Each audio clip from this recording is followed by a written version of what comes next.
Every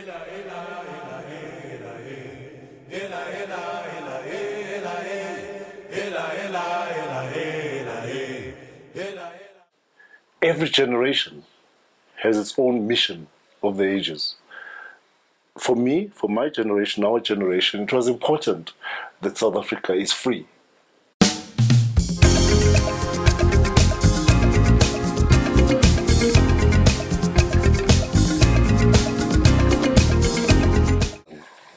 It was the most glorious occasion. We're still in exile. We're still banned. OR talking about we must set our sights on victory.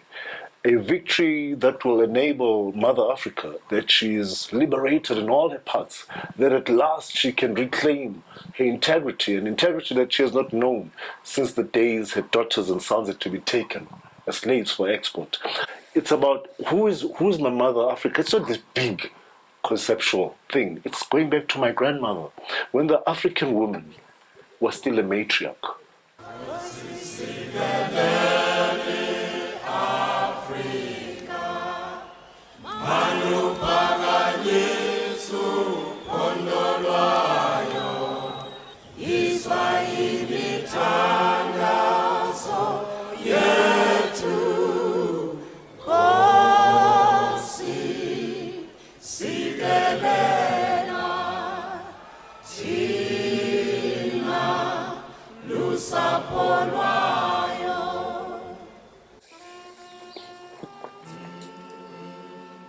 It's been a struggle of 50 years of trying to restore that safety that I once had as a child. You know, when they moved Goku, I swore that it would never happen again.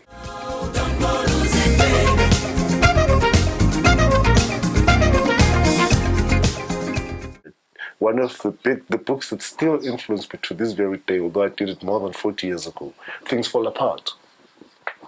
To this day, I remember expressions like, which made me survive exile, by the way,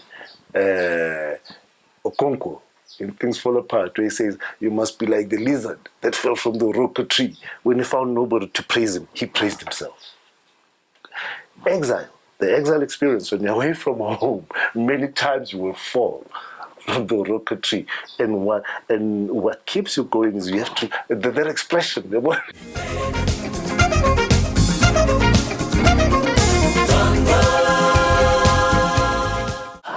I don't think I was aware of what I was in. I was only 18, gentlemen. I was only 18, 19.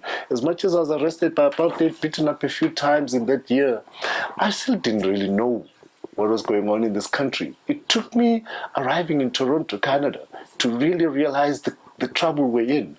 I'm glad I lived in New York. You could not have been in a better school for politics. Two things happened for me in New York. Working for the ENC at the UN and traveling all over the US as a member of Sichaba. In New York, you meet geniuses. Geniuses from all over the world. And I met South African geniuses. Among them, this one here, Prayu, Tungile Feni. It's about the liberation struggle. It's about those children who took to the streets, fighting, screaming free Nelson Mandela. It's about those unions who put down their tools and demanded freedom. This Obuya, yes, Yebo, yes, yes, hey. Oh, freedom. I want to make a comparative study of how the culture affected the politics and vice versa in the last century.